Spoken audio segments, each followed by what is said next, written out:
Tepuk tangan lagi buat Tuhan Yesus, saudara. Puji Tuhan. Ya, saya itu ikut bersemangat lihat Pak Obaja ya, saudara. Umurnya 70 tahun loh. Ya, kami banyak berbicara di dalam tadi dan saya juga banyak mendapat berkat. Ya, satu hal yang saya tangkap, saya tanya sama Pak Obaja, Pak, apa yang membuat Bapak itu bersemangat? Banyak orang sekarang, bahkan hamba Tuhan berkata saya 60 mau pensiun. Biasanya kalau udah mau pensiun gitu dipanggil Tuhan sih. Karena kan udah gak mau kerja buat Tuhan toh. Hamba Tuhan udah mau pensiun berarti kan sudah mau selesai kan. Loh saudara capek gak? Dari pagi loh, dari jam 6 loh. Dari jam 6 loh. Saya bisa merasakan saya di Jakarta kalau khotbah hari Minggu itu 5-6 kali. Tapi kan saya belum 70. Anak saya ikut saya pelayanan 3 kali aja kelenger. Kelenger mereka bilang, Mami itu vitaminnya apa sih? Kita ikut Mami 3 kali udah pusing, mual, mau muntah. Saya tanya tadi sama Pak Obaja, apa rahasianya Pak Bapak itu ya gak capek ya? Pak Obaja bilang ya harus paksa diri. Harus paksa diri. Saya diberkati loh saudara.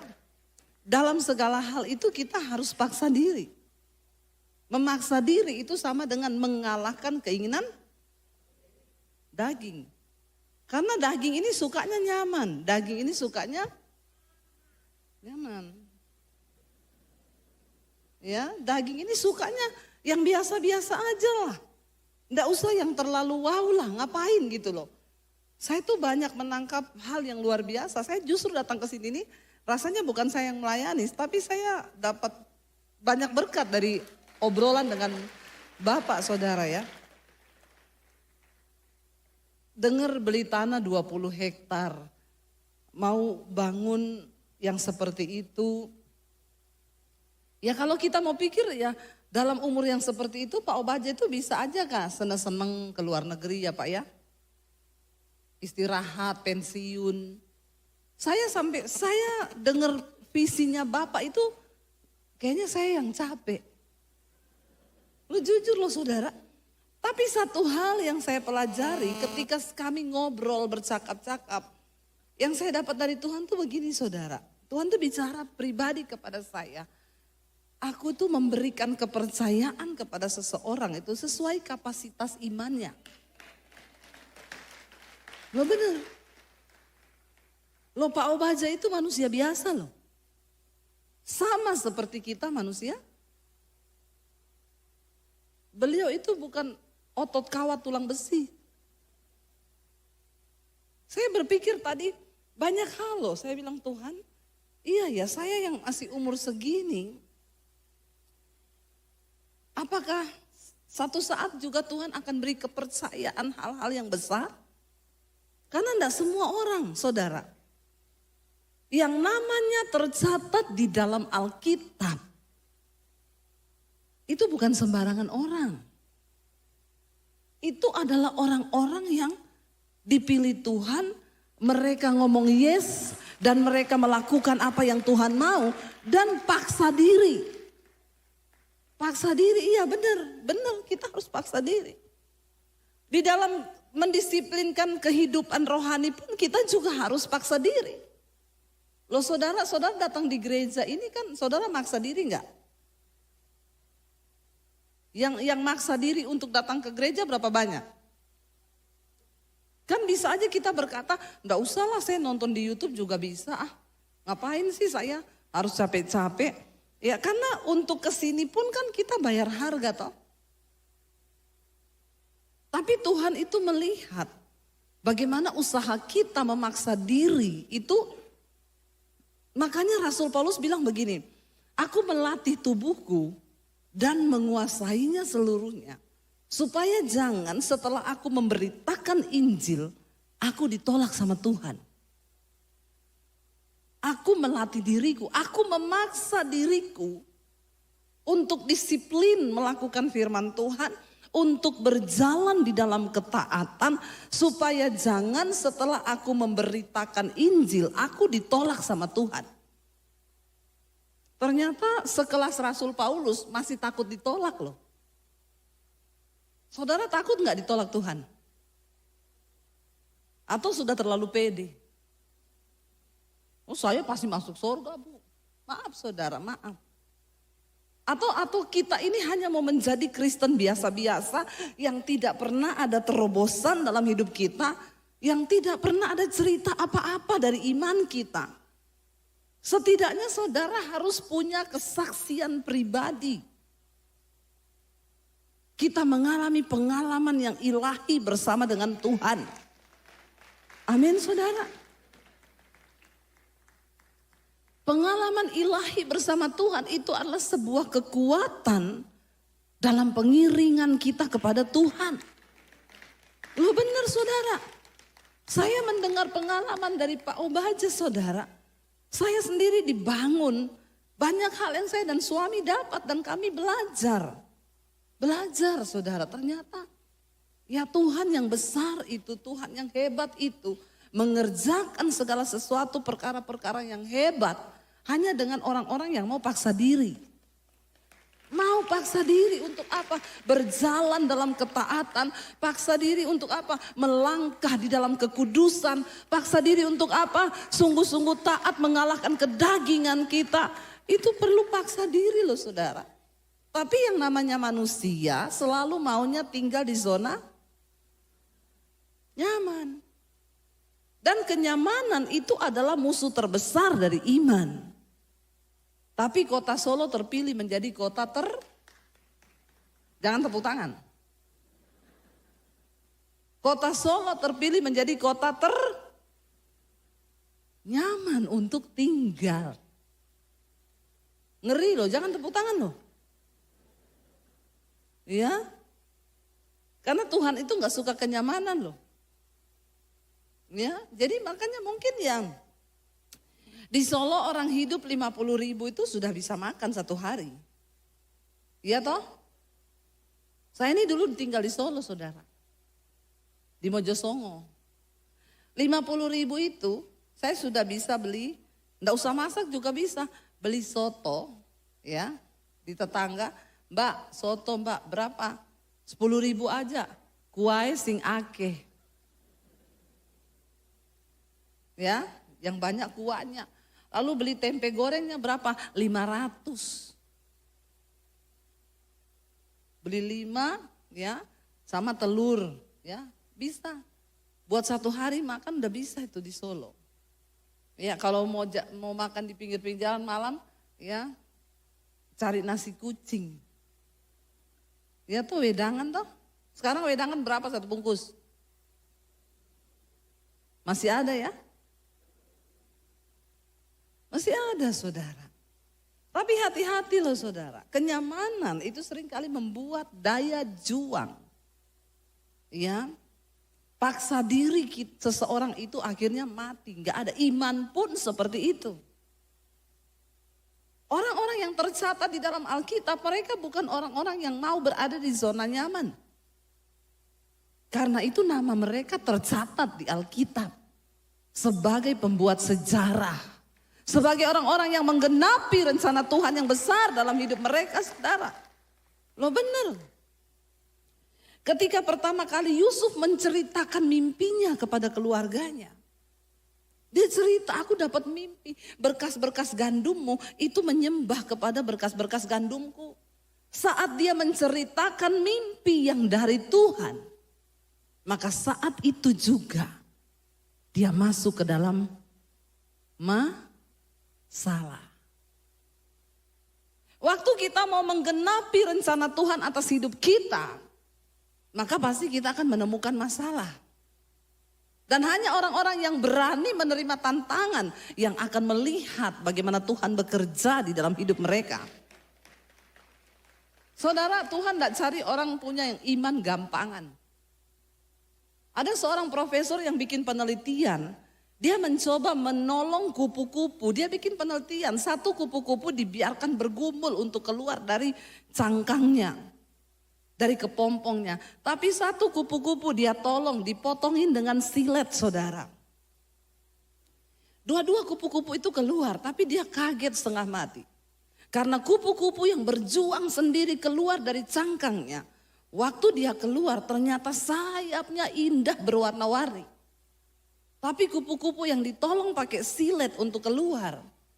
Dia keluar dengan warna yang polos, tidak ada warna apa-apa, tidak ada guratan di sayapnya. Cuma warna polos, tidak indah. Semakin banyak pergumulan kita di hidup ini, maka semakin indah kita di mata Tuhan. Tapi manusia suka semua yang nyaman, yang instan. Orang hebat tidak dihasilkan dari kenyamanan. Orang hebat dihasilkan dari tekanan dan air mata dan sebuah perjuangan yang berat. Amin. Saudara, banyak orang berkata begini, ya siapa itu Debbie Basir ya? Saya ketemu banyak orang begini, ibu enak ya, ibu enak sekarang terkenal jadi YouTuber. Ada yang enggak kenal saya di sini? Ada? Berarti itu orang kurang gaul. Suruh dia gaul dulu. Tolong subscribe channel YouTube saya Debbie Basir TV. Ya. Saudara, banyak orang berkata begitu, enak ya ibu ya, doa dijawab sekarang jadi YouTuber diberkati Tuhan. Saya bilang jangan lihat yang sekarang. Jangan lihat saya yang sekarang. Saya kenal Tuhan Yesus tahun 95, saudara. Pertama kali saya dipanggil oleh Tuhan untuk masuk dalam rencana Tuhan. Itu enggak gampang. Ya, yang sudah dengar kesaksian saya waktu saya mau bunuh diri. Tapi saya minta Tuhan yang benar, tunjukkan dirimu kepada saya sebelum saya mati. Ternyata saya ketemu Tuhan Yesus, hidup saya diubahkan. Ketika saya diubahkan, apa yang terjadi, saudara? Ya, firman Tuhan mengubahkan, mencuci otak saya. Kita ini semua perlu cuci otak. Amin. Karena otak kita tuh banyak yang sudah kotor. Namanya otak kotor. Perlu dicuci dengan firman. Ya, cuci otak pakai firman Tuhan, saudara. Tidak ada hal lain yang bisa mencuci otak kita tuh selain firman Tuhan. Ketika saya dicuci pikiran saya oleh firman, saya mengalami perubahan hidup, saudara. Karakter saya diubahkan Tuhan. Saya sangat percaya perubahan nasib hidup kita itu akan mengikuti perubahan karakter kita. Katakan amin. Tidak mungkin nasibmu berubah, hidupmu berubah kalau karaktermu tidak berubah. Dan untuk mengalami perubahan kita harus paksa diri untuk berubah. Roma pasal 12 ya, mari kita lihat bersama ayat yang pertama, saudara. Ini ayat saya tiba-tiba berubah ini ya. Saya tadinya nggak mau khotbahin ini nih, tapi biar kita ikuti Tuhan saja. Berarti Tuhan yang tahu kebutuhan. Roma 12 ayat yang pertama, saudara, firman Tuhan berkata demikian, kita baca bersama. Karena itu, saudara-saudara, demi kemurahan Allah, aku menasehatkan kamu supaya kamu mempersembahkan tubuhmu sebagai persembahan yang hidup, yang kudus dan yang berkenan kepada Allah. Itu adalah ibadahmu yang sejati. 2, janganlah kamu menjadi serupa dengan dunia ini, tetapi berubahlah oleh pembaharuan budimu, sehingga kamu dapat membedakan manakah kehendak Allah, apa yang baik, yang berkenan kepada Allah, dan yang sempurna. Katakan amin. Kenapa kita harus paksa diri untuk berubah? Ayat ini berkata, ini sebuah kalimat perintah, saudara. Berubahlah oleh pembaharuan budimu. Apa yang bisa mengubah hidup kita? Waktu pikiran kita, budi pekerti kita itu diubah. Dan apa yang bisa mengubah pikiran kita? Yaitu firman Tuhan, saudara. Kita ini sudah dikandung dalam dosa. Ya, aku dikandung dalam dosa ibuku, kata Mazmur. Dalam kandungan kita sudah berdosa. Ketika kita lahir sudah ada benih dosa. Pikiran kita dosa, semua berdosa. Karena itu semua orang yang terlahir ke dunia, dia perlu dilahirkan kembali. Ketika Yesus berjumpa dengan Nikodemus, seorang ahli Taurat, orang Farisi, pemimpin agama Yahudi. Dia datang kepada Yesus dan Yesus berkata, sesungguhnya kamu tidak akan bisa melihat kerajaan Allah kalau kamu tidak dilahirkan kembali. Setiap kita perlu kelahiran kembali. Bagaimana kelahiran kembali itu? Waktu kita berjumpa dengan Tuhan Yesus, lalu pikiran kita diubahkan. Maka cara berpikir kita, paradigma kita, tujuan hidup kita pun semua akan diubahkan oleh Tuhan. Dulu saya sebelum bertobat saudara, pikiran saya tuh semua pikiran duniawi. Banyak orang mengaku percaya Yesus tapi dia hidup dengan pikiran duniawi. Dulu saya berpikir kalau saya nanti menikah, saya akan cari suami yang kaya. Ya, yang kaya. Makanya anak-anak muda di Jakarta itu kalau mau pacaran, dia bilang sama pacarnya, kamu sudah baca tulisan di gerbang tol? Pastikan saldo Anda cukup. Ya. Saya berpikir dulu kalau saya menikah dengan orang kaya, maka hidup saya akan nyaman, masa depan saya pun akan nyaman. Sehingga banyak anak muda sekarang berkata begini, kalau gua lebih pilih menangis di atas Mercy daripada menangis di atas beca. Saya bilang saya mau tertawa di atas Mercy. Ngapain lu nangis tapi di atas Mercy? Walaupun di atas Mercy tetap nangis, itu bukan rencana Tuhan. Waktu saya belum mengenal Tuhan, paradigma saya, cara berpikir saya duniawi. Saya harus cari laki-laki yang berkepribadian. Mobil pribadi, rumah pribadi, kredit card pribadi. Bukan bawaan orang tua. Karena saya pikir itu akan menjamin masa depan saya. Tapi ketika saya bertobat, menerima Tuhan Yesus, firman Tuhan berkata, berubahlah oleh pembaharuan budimu sehingga kamu dapat membedakan mana kehendak Tuhan, apa yang baik, yang berkenan kepada Allah dan yang sempurna. Karena di hidup kita ini ada 3 kehendak yang harus kita pilih. Yang pertama, kehendak Tuhan. Ayat ini dengan jelas berkata, kalau kehendak Tuhan itu pasti baik, berkenan, sempurna. Harusnya ini yang kita capai. Yang kedua, di hidup ini ada yang namanya kehendak setan. Setan selalu merancangkan yang tidak baik, yang tidak berkenan, dan yang pasti gagal total. Itu rencana setan buat kita. Dengar anak-anak muda, makanya kau kalau pacaran jaga kekudusan. Ya jangan sembarangan. Hari ini di Jakarta, saya nggak tahu di Solo, banyak anak-anak muda pacaran masih SMA, SMP sudah tidak lagi menjaga keperawanan, menyerahkan diri mereka. Akhirnya yang terjadi apa? Terpaksa menikah gara-gara sudah melakukan hubungan seks. Ini adalah rancangan setan.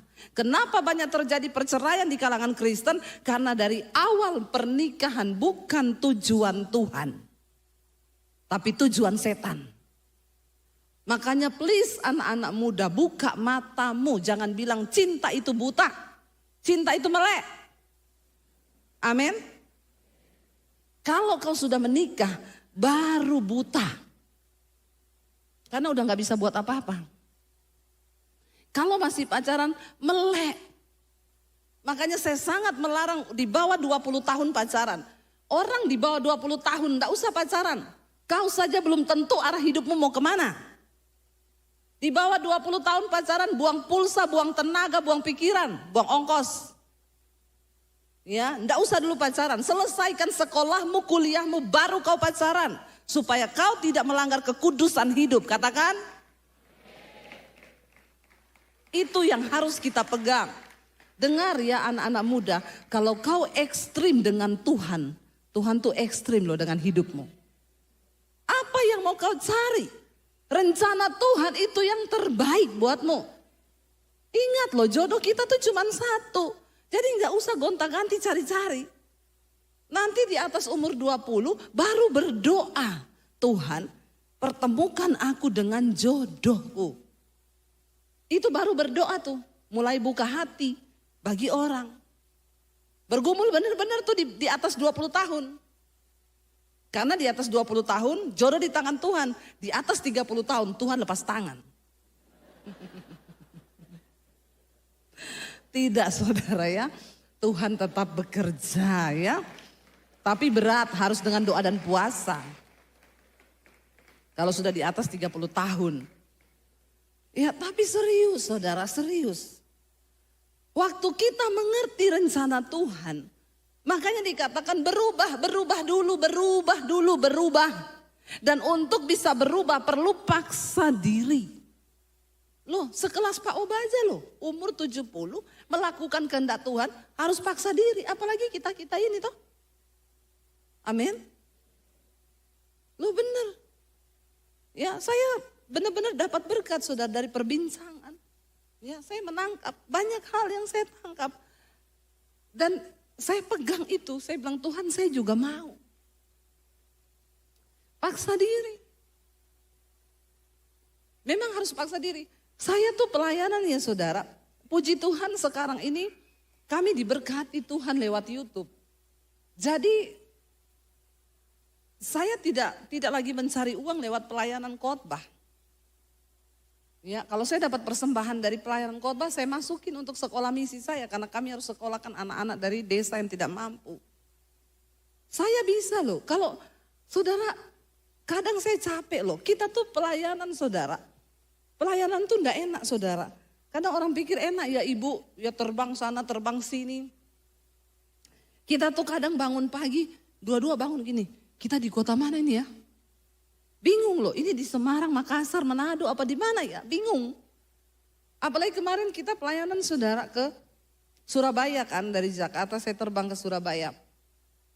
Udah capek terbang, ya baru turun rumah kadang cuma ganti koper ke bandara lagi, terbang lagi. Sudah mau landing, sudah kelihatan di bawah kota Jakarta, kota Surabaya diumumin. Maaf, kami baru mendapat pemberitahuan dari bandara, pesawat ini belum bisa landing dan kita akan berputar-putar selama 20 menit di udara. Dalam hati saya, kalau muter-muter di kota, di jalan, enak ya masih bisa ada Starbucks mampir toh. 20 menit itu lama gak saudara? Lama, apalagi di udara. Dan itu sudah kelihatan kota di bawah, jadi dia berputar pas di pusaran angin. Bayangkan 20 menit goyang. Dalam hati saya bisa saya tuntut ini perbuatan tidak menyenangkan. Kena pasal ini. Ya, tapi melayani Tuhan. Ya, itu resiko. Saya bisa memilih untuk di Jakarta enak-enakan sama anak-anak nge-mall, shopping. Tapi itu yang seperti Bapak tadi ngomong, kita harus paksa diri. Untuk melakukan kehendak Tuhan itu tidak mudah. Kenapa? Karena kami mau bekerja bukan hanya untuk upah yang binasa di dunia ini, tapi sampai kepada upah yang di dalam kekekalan. Dan itu tidak gampang saudara. Memang saya menyadari benar perlu. Saudara tidak gampang loh. Saya nih penginjil, saya panggilannya bukan gembala seperti Pak Obaja. Kalau saya jadi gembala, bubar semua jemaat kepahitan sama saya. Ya, contoh. Orang datang, Bu doain Bu, enggak usah minta-minta doa sendiri di rumah. Ya, enggak usah cari-cari pendeta, kau cari Tuhan saja. Pak Obaja nggak bisa begitu kan? Coba kalau jemaat datang, Pak doain, enggak usah doa-doa. Bubar ini keluarga Allah. Bubar. Tapi kalau saya bisa, saya penginjil. Saya khotbah marah-marahin saudara. Ya, habis itu saya pulang, saya tinggalin ini. Saudara mau tersinggung, terluka, urusannya Pak Obaja. Bukan urusan saya. Enggak usah tepuk tangan. Ya. Saya tahu panggilan saya. Dan saya tuh khotbah pindah-pindah kota saudara. Tapi gembala ya itu dia khotbah di sini terus. Bapak nggak bosan liatin muka-muka ini terus Pak? Kalau saya bosan loh. Ya. Oh ya. Kalau saya saudara, khotbah di satu tempat yang sama. Saya bilang sama suami, waduh, khotbah di Jakarta kalau hari Minggu 5 kali di gereja yang sama dengan suasana yang sama itu berat loh. Berat. Saya lebih suka pindah 3 tempat atau 2 tempat ya. 6 kali enggak apa-apa, yang penting pindah tempat karena beda suasana toh. Enggak gampang loh jadi gembala itu, enggak gampang saudara. Ya, makanya saya ngobrol dengan suami, kita nih keliling ke banyak gereja, melihat banyak gereja. Tadi kita duduk di situ saya bilang, ini gereja ya, masih terasa loh suasana, ada hadirat Tuhan, masih terasa ada kehidupan. Ada kehidupan saudara, itu saya mengakui dengan suami, karena kita ini keliling ke banyak gereja. Kenapa? Ternyata setelah kami ngobrol, Pak Gembala ngomong, kita di sini ada Pondok Daud Bu, 24 jam nonstop. Kita bangun tahta bagi Tuhan. Oh ya itu rahasianya, doa, pujian, penyembahan bagi Tuhan. Ya, itu loh yang menghidupkan gereja saudara. Karena ini perkara rohani, tidak bisa dengan hal-hal yang duniawi. Sementara banyak orang hanya sibuk dengan entertain, bagaimana. Lo jujur saudara, tapi Tuhan itu tidak bisa direkayasa. Ya, dan mari kita semua hari ini, benar-benar yang saya dapat satu kata hari ini saya sama suami tadi banyak ngobrol.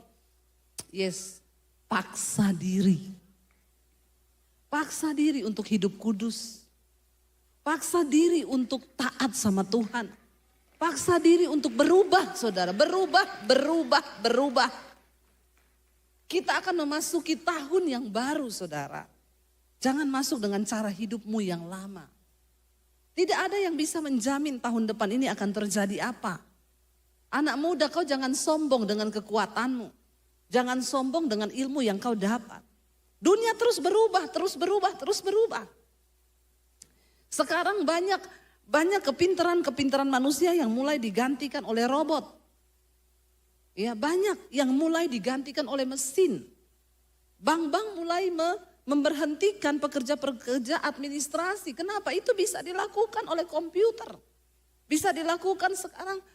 Tapi keadaan ke depan saudara. Ya, saya dengar dari teman saya di Amerika, Bu, ini Amazon, Bu, tahun lalu aja udah pecat puluhan ribu orang. Dan Alkitab berkata di masa di akhir zaman akan datang kesusahan yang besar. Akan datang masa sulit di akhir zaman.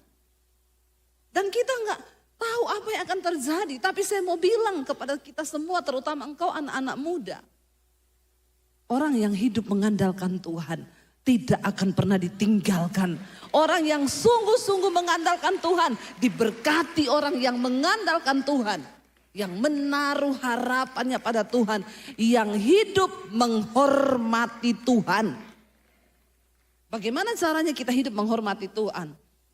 Tunduk kepada firman Tuhan. Paksa dirimu untuk taat. Paksa dirimu untuk hidup dalam kekudusan. Anak-anak muda jangan pacaran tidak kudus. Sekarang banyak anak muda saudara. Ya baru pacaran. Sudah tidur bareng. Ya sudah melakukan hal-hal yang di luar firman Tuhan. Ya mari kita berusaha. Paksa diri untuk sungguh-sungguh melakukan kehendak Tuhan. Kenapa saudara? Tidak ada jaminan bagi orang-orang yang tidak hidup taat kepada firman Tuhan. Makanya dikatakan di sini ya, berubahlah oleh pembaharuan budimu sehingga kamu dapat membedakan. Tadi saya bilang ada kehendak Tuhan, ada kehendak iblis. Yang terakhir ada kehendak diri kita. Jadi ada 3 kehendak dalam hidup ini yang harus kita timbang dan pikirkan matang-matang. Mana yang menjadi kehendak Tuhan? Dalam pelayanan, di dalam pekerjaan, di dalam usaha, di dalam studi, di dalam menentukan pasangan hidup. Kita selalu diperhadapkan dengan 3 kehendak ini. Ada kehendak Tuhan, ada kehendak setan, ada kehendak diri.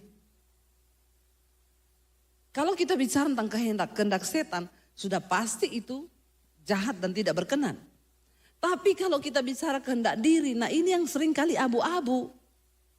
Abu-abu saudara, antara melakukan kehendak Tuhan atau kemauan kita sendiri. Itu enggak gampang loh. Tapi Tuhan minta kita ini uji segala sesuatu. Uji. Dan peganglah apa yang baik. Amin. Karena kita hidup bukan untuk melakukan kemauan kita, tapi kita hidup untuk melakukan kemauan Tuhan. Kita harus hidup untuk melakukan kehendak Tuhan, bukan kehendak kita, tapi kehendak Tuhan. Dan kalau kita memilih untuk hidup melakukan kehendak kita, ya kita biasa-biasa aja.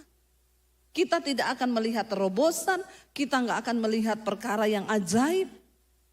Saya ingat saudara, waktu saya bertobat, ya saya mengalami tekanan yang begitu luar biasa. Sampai akhirnya papi saya tahu dan dia bilang, saya bunuh kamu ya. Lebih baik saya masuk penjara daripada anak papi bikin malu keluarga. Saya bergumul dalam ketakutan yang begitu hebat ketika mendengar papi saya bilang, papi gak segan-segan bunuh kamu daripada kamu bikin malu keluarga. Saya berdoa saudara, Tuhan saya bilang, ya saya takut menghadapi kenyataan di depan, tapi biar kehendakmu yang jadi bukan kehendakku. Saya bergumul, lalu akhirnya singkat cerita, Desember tahun 96 saya bertobat 95, 1 tahun saya berhasil menyembunyikan iman saya. 95 saya dipanggil papi saya tuh berdoa begini, Tuhan saya minta hadiah. Aku ulang tahun tanggal 14 Desember Tuhan, saya bilang. Saya minta hadiah satu saja. Tuhan izinkan aku bebas ke gereja. Cuma itu yang saya minta. Benar saudara, dijawab Tuhan. Tanggal 14 Desember papi saya panggil saya, dia bilang gini, Debbie kamu ndak bisa balik ke agama. Papi lihat kamu nggak bisa berubah. Walaupun papi bunuh kamu ndak ada guna, yang mati cuma badanmu tapi imanmu ndak. Jadi malam ini papi kasih kamu pilihan, kalau kamu tetap mau jadi Kristen, silakan kamu angkat kaki dari rumah, tinggalkan rumah ini sekarang. Dan ingat jangan kamu bawa ijazah. Saya mau lihat kamu ikut Yesus, Yesus kasih makan kamu pakai apa kalau kamu gak bawa ijazah. Putuskan sekarang, papi mau dengar apa keputusanmu. Saya masuk di kamar, saya menangis saudara. Saya bilang Tuhan, saya kan cuma berdoa minta bebas ke gereja. Tuhan jawab, iya kalau kamu diusir, kamu bukan cuma bebas pergi ke gereja, kamu bisa tidur di gereja. Emang boleh begitu amat, ya. Tapi saya nggak nyangka saudara, jawaban doa saya tuh seperti itu yang Tuhan kasih. Karena di bayangan saya itu kan Tuhan bilang, ya nanti papimu aku jamah hatinya. Itu kan yang kita pikir toh, kehendak kita kan begitu toh. Ya, Tuhan jamah hati papiku. Dan dia akan berkata, Debbie, kamu mau jadi Kristen? Iya, silakan kamu ke gereja. Papi ndak larang anakku sayang. Loh bisa nggak Tuhan menjawab begitu? Bisa nggak? Bisa. Sepupu saya, Muslim saudara, dia bertobat terima Tuhan Yesus. Papinya tahu, marah besar. Papinya bilang, kalau kamu jadi Kristen, kamu bayar sendiri kuliahmu. Papi ndak mau urusan, silakan kamu jadi Kristen. Dia berdoa, Tuhan jamah hati papiku. Seperti batang air di tangan Tuhan.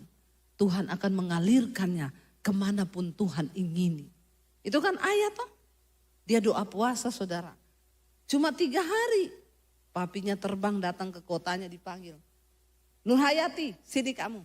Iya pap. Kamu benar mau jadi Kristen? Iya pap. Keputusan papi begini ya. Kalau kamu mau jadi Kristen, kamu harus menikah sama orang Kristen. Kamu mati harus dikuburkan secara Kristen. Jangan kau pindah-pindah agama lagi. Karena agama itu bukan untuk main-main. Tepuk tangan toh dengar begitu toh? Tepuk tangan. Dahsyat, Tuhan mengabulkan doaku toh. Jadi waktu saya menghadapi itu, sepupu saya bilang begini, Deb, kamu contoh doaku ya.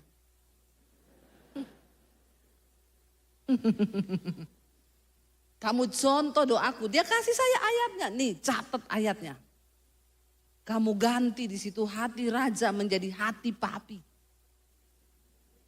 Seperti batang air di tangan Tuhan. Tuhan akan mengalirkannya kemanapun Tuhan ingini. Saya perkatakan itu. Saya ikuti doa puasa. Dia 3 hari, saya 3 bulan. Lebih lama siapa? Lebih lama saya.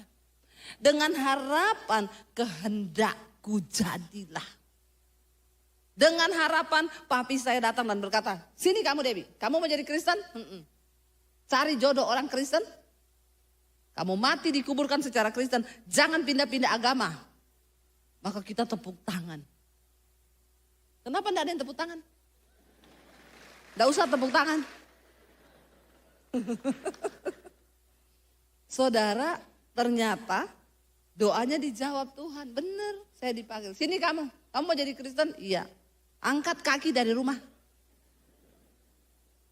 Teganya kau menertawakanku. Harusnya kau menangis. Itu sedih loh saudara, sedih. Angkat kaki dari rumah, jangan anggap kamu punya keluarga. Dan kalau kamu mau pergi, jangan bawa ijazah. Saya mau lihat Yesus kasih makan kamu pakai apa. Saya bilang, Tuhan, itu bukan kehendakku Tuhan. Doaku enggak begitu Tuhan. Saya enggak pernah minta usir aku dari rumah, enggak. Lah nek saya diusir, saya mau hidup bagaimana, saya mau tinggal di mana. Saya baru lulus SMA waktu itu. Masih kecil, masih imut. Sekarang amit. Tapi saudara, itu kehendak Tuhan. Saya sama sepupu saya sama kasusnya. Tapi yang membedakan di proses. Dia tetap aman tinggal di keluarganya, dibayari. Dia tinggal dalam zona nyaman. Nggak ada tantangan. Jadi ya hidupnya biasa-biasa saja. Dia jadi Kristen biasa-biasa saja. Melayani juga biasa-biasa saja. Dulu saya bertanya, Tuhan kenapa aku diusir dari rumah Tuhan? Betapa tega Engkau. Dulu saya bertanya, kenapa Tuhan Engkau bedain aku dari sepupuku? Dia enggak diusir, aku diusir. Tapi Tuhan bilang, aku tahu rencana yang terbaik bagimu. Enggak usah protes, memang berat, air mata memang. Saya tinggalkan rumah dari kota Poso saya ke kota Palu. Tinggal di kos-kosan, cuci baju anak kos, nyapu, nyetrika, masak, jadi pembantu di situ. Iblis ngomong, goblok. Ikut Yesus jadi pembantu. Kenapa kau nggak pulang ke keluargamu? Di sana ada pembantu cuciin bajumu. Kenapa kau cuci bajunya orang? Saya berkata, iblis, aku telah dibeli dan hargaku lunas dibayar. Dan hidupku bukan milikku lagi, tapi milik Kristus. Dan Tuhan sedang mencari orang-orang yang radikal dan berani percaya kepada rencana Tuhan. Agar engkau bisa menjadi orang-orang yang mencatat sejarah di dalam imanmu. Katakan, amin saudara. Ayo berani melangkah melakukan sebuah terobosan. Jangan tinggal di zona nyaman. Saudara, hari ini dengan melihat apa yang Tuhan kerjakan di dalam hidup saya berkata, Tuhan terima kasih. Karena waktu itu aku diusir Tuhan. Makanya aku jadi Debbie Basir yang seperti hari ini. Kalau saya tidak diusir Tuhan, saya cuma jadi seperti ini yang tidak ada apa-apanya hidupku Tuhan. Saudara, mari kita melangkah masuk kepada kehendak Tuhan sekalipun itu berat. Tapi kehendak Tuhan itu yang terbaik bagi saudara dan saya. Karena itu jangan pernah menyerah. Sekalipun proses harga yang harus kita bayar itu mahal. Tapi kita mau berkata, Yes, aku percaya rencana Tuhan itu yang terbaik bagi hidupku. Karena itu firman Tuhan berkata, berubahlah oleh pembaharuan budimu supaya kamu dapat membedakan apa yang baik, kehendak Tuhan, apa yang baik, yang berkenan kepada Allah dan yang sempurna. Itu kehendak Tuhan bagi hidup kita. Mari kita berdoa hari-hari ini, bawa hidup kita kepada Tuhan. Anak-anak muda, bawa masa depanmu kepada Tuhan. Jangan hancur hanya karena engkau jatuh dalam seks bebas, engkau jatuh dalam narkoba, engkau jatuh dalam tipuan-tipuan iblis yang coba menghancurkan masa mudamu. Sebab engkau berharga di mata Tuhan.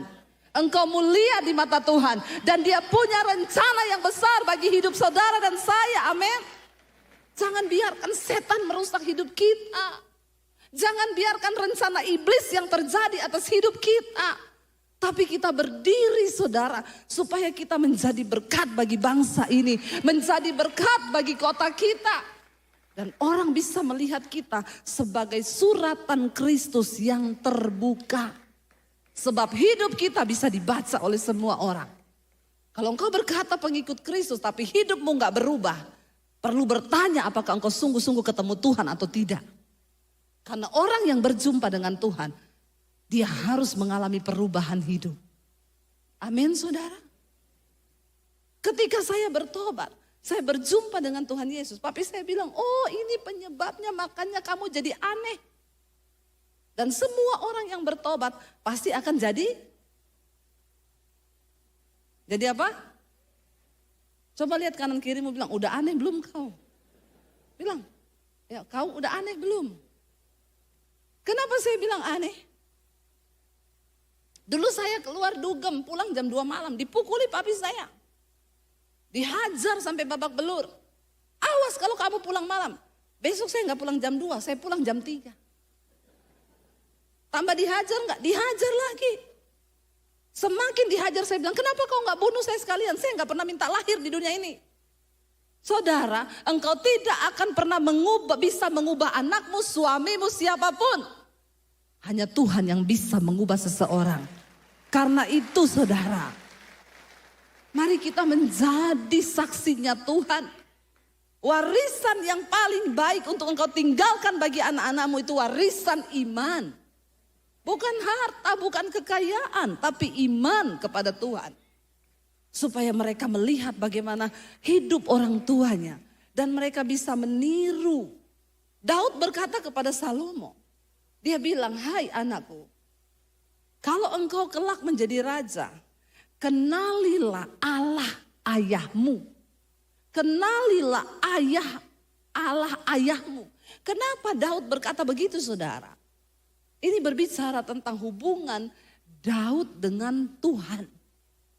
Dan itu menjadi sebuah teladan. Saya berkata kepada anak-anak saya bilang, Dek, kamu jangan sombong ya. Sehebat apapun engkau menuntut ilmu, ingat loh, hanya perkenanan Tuhan yang bisa membawa engkau masuk dalam kemuliaan. Masuk dalam kemuliaan. Loh saudara, kalau mau dipikir saya ini bisa jadi apa? Saya tuh keluar dari rumah gak bawa apa-apa. Tidak bawa ijazah, itu saya minus hidup saya. Saya memulai hidup dari min. Tapi kalau saya bisa jadi seperti hari ini. Makanya Tuhan tahu, karena saya gak ada ijazah, saya gak bisa diterima. Kemarin saya isi Natal di perusahaannya Pak Rudi Tanu. Saya tanya sama Pak Rudi, dia duduk di situ, Pak. Kalau seperti saya Pak, datang melamar di perusahaannya Bapak. Saya bilang, Pak saya mau melamar kerja di perusahaan Bapak. Saya enggak ada ijazah Pak. Saya mau tanya Pak, kira-kira jabatan yang cocok buat saya itu apa? Enggak ada ijazah. Pak Rudi langsung jawab, cleaning service Bu. Loh emang bener? Bener. Saya enggak ada ijazah, melamar ya yang paling cocok apa? Cleaning service, itu pun belum tentu bisa. Tuhan tahu. Saya nggak mungkin bisa cari pekerjaan tanpa ijazah. Makanya saya jadi YouTuber. Amin. Loh iya saudara. Ya. Lewat pelayanan saya ingat banget ketika saya ada di kos-kosan di Palu. Saya puasa hampir tiap hari saya puasa. Puasa itu karena terpaksa memang nggak ada makanan di kos-kosan. Daripada saya cuma nahan lapar enggak dapat upah, mending tak puasa sekalian toh. Dapat upah dalam kekekalan toh. Sama-sama laparnya loh. Saya berdoa waktu itu, Tuhan Engkau mau bawa kemana aku ini Tuhan. Hidupku sampai kapan begini Tuhan. Mau kerja enggak ada ijazah, mau ini enggak ada ijazah. Waktu saya bertanya seperti itu, saya dibawa dalam satu penglihatan. Saya berdiri di satu panggung saudara, di bawah itu lautan manusia ratusan ribu orang. Lalu Tuhan berkata begini, satu saat engkau akan melihat itu terjadi. Engkau akan menyampaikan isi hatiku kepada ratusan ribu bahkan jutaan orang. Oh saya merinding ketika penglihatan itu. Lalu Tuhan bicara, bangsa-bangsa menantikan pengajaranmu. Pulau-pulau menantikan pengajaranmu. Saya gemetar, iya Tuhan, amin, amin. Yes, bersuka cita saya. Begitu amin buka mata, pakaian kotor. Memang paling enak di hadirat Tuhan. Jangan buka mata. Karena waktu kita buka mata kita lihat kenyataan tidak seindah iman yang kita lihat. Tapi saya tunggu itu terjadi. Dan saya mau bersaksi kepada saudara. Hari ini saya bersaksi dari mimbar itu. Penglihatan itu terjadi di dalam hidup saya. Terjadi dan Tuhan genapi itu saudara. Benar, bangsa-bangsa menantikan pengajaranku. Pulau-pulau menantikan pengajaranku. Saya keliling ke luar negeri pelayanan saudara. Ya, nanti bulan Februari ke Jepang, bulan Maret ke Amerika 1 bulan, pelayanan keliling. Apa yang Tuhan buat tidak bisa kita pikir dengan pikiran kita. Setahun 4 kali saya keluar negeri. Karena Tuhan. Karena Tuhan. Makanya saudara, jangan pernah coba melangkah dengan kekuatanmu sendiri melakukan kehendakmu. Sebab apa? Rencana Tuhan, kehendak Tuhan lebih besar daripada rencana kita. Amin. Saya berdoa, kita sedang mempersiapkan diri memasuki tahun 2024. Kita harus berdoa bagi bangsa kita saudara. Ini tahun-tahun panas, tahun politik. Ingat ya, ingat, pilpres sebentar lagi. Siapapun presiden yang terpilih, ya, itu pilihan Tuhan yang terbaik. Kita semua berdoa itu terjadi, pilihan Tuhan. Ingat, ingat, ingat, pilihan boleh beda. Tapi please, enggak usah berantem, enggak usah saling menjelekkan. Jangan membawa perpecahan. Saya mau bilang satu hal, siapapun presidennya, kau tetap kerja supaya kau bisa makan. Tidak ada kau bisa enak-enak enggak kerja, siapa bilang. Makanya jaga damai sejahtera. Ya, enggak usah saling menjelekkan. Di grup ada yang left group gara-gara pilihannya berbeda. Ya. Saya kadang bingung foto sama jemaat, Bu, tangannya gini ya, tangannya gini ya, tangannya gini ya, tangannya gini. Saya pilih gini. Ya. Saudara, kita tetap satu bangsa. Ini namanya pesta demokrasi. Nggak usah terpancing, nggak usah terbawa emosi. Gara-gara presiden, ingat siapapun presidennya kau tetap kerja. Bangun dari tidurmu, amin. Dan paksa dirimu, amin. Supaya engkau melihat perubahan dalam hidupmu. Karena perubahan hidup, perubahan nasib akan mengikuti perubahan karakter.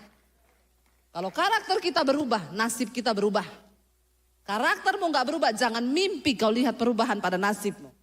Ada orang-orang yang hidupnya gak pernah berubah, begitu terus. Ya, dari dulu sampai selama-lamanya hidupnya begitu. Saya tanya, kamu kok gak berubah-berubah? Iya, seperti Tuhan Yesus, Bu. Tuhan Yesus kan tidak berubah, aku pun tidak berubah, Pret. Saya bilang, Yesus gak berubah, kau harus berubah. Amin. Bilang kanan kirimu, kau harus berubah loh. Ya, Yesus gak berubah tapi kau harus berubah. Ayo saudara, ya kita bangun diri kita di atas dasar firman Tuhan. Ketika kita hidup melakukan kehendak Tuhan, tidak perlu takut hari depan seperti apa. 2024 mau gelapnya seperti apa. Alkitab berjanji, Tuhan tahu siapa milik kepunyaannya. Dan orang yang menyebut nama Tuhan harus meninggalkan kejahatannya. Dan Tuhan mengenal siapa milik kepunyaan Tuhan. Pastikan hari ini kita dikenal Tuhan? Jangan ngaku-ngaku kenal Tuhan, padahal tidak dikenal Tuhan. Ya, banyak orang ngaku-ngaku kenal, tapi tidak dikenal. Nah ini saudara, kita perlu berdoa, Tuhan, aku bukan hanya mau mengenalmu, tapi aku berdoa biar Tuhan mengenali aku. Kalau Tuhan kenal kita saudara, maka keluputan itu terjadi di hidup kita. Mau goncangan sebesar apapun. Karena Alkitab berkata saudara, Tuhan bilang begini. Satu kali aku akan menggoncangkan, bukan hanya bumi saja tapi langit juga. Supaya tinggal tetap satu umat yang tidak tergoncangkan.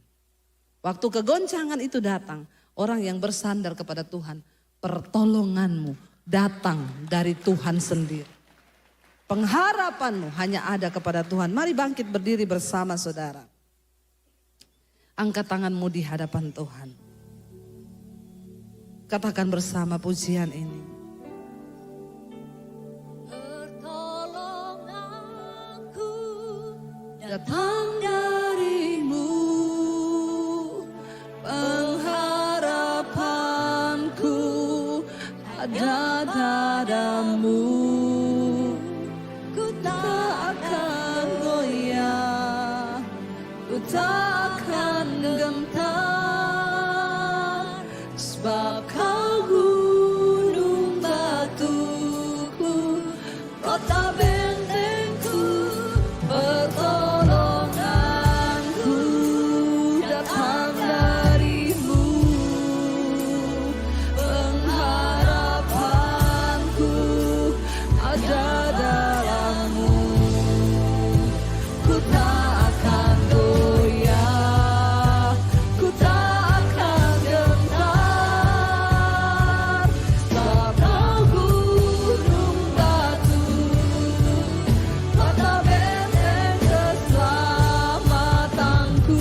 Lebih lagi saudara, angkat hati dan imanmu pada Tuhan, katakan pertolonganku datang darimu, pengharapan kami Tuhan.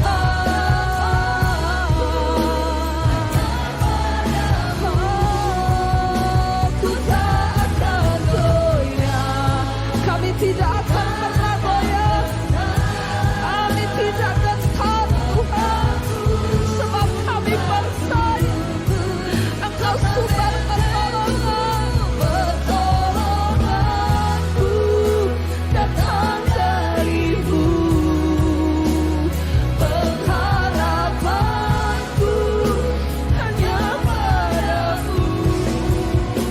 Ku takkan goyah, ku takkan gentar, bersamamu. Yes Lord Jesus, kota benteng keselamatanku. Mari tutup mata dalam hadirat Tuhan. Mungkin hari-hari ini engkau sedang goyah. Mungkin ada kegentaran dalam hatimu menghadapi masa depan yang seperti apa. Apapun kegentaranmu hari ini, taruh iman percayamu kepada Tuhan. Taruh harapanmu pada sesuatu yang tidak dapat digoncangkan. Firman Tuhan adalah sauh yang kuat untuk kita pegang hari-hari ini. Firman Tuhan tidak pernah digoyahkan. Firman Tuhan tidak pernah tergoncang. Karena itu pegang firman Tuhan saudara. Mari hidup sungguh-sungguh untuk taat, paksa diri kita untuk taat pada firman Tuhan, untuk menghormati Tuhan, untuk bekerja bagi kepentingan Tuhan. Orang-orang yang sungguh mengandalkan Tuhan tidak akan pernah dipermalukan. Ini waktunya engkau berkata, Tuhan biar kami menjadi orang dikenal oleh Tuhan. Karena materainya ialah Tuhan mengenal siapa milik kepunyaannya. Kami hanya berharap dan bersandar kepada Tuhan. Sebab kami percaya pertolongan kami hanya datang dari tangan Tuhan saja. Lebih lagi angkat imanmu, katakan pertolongan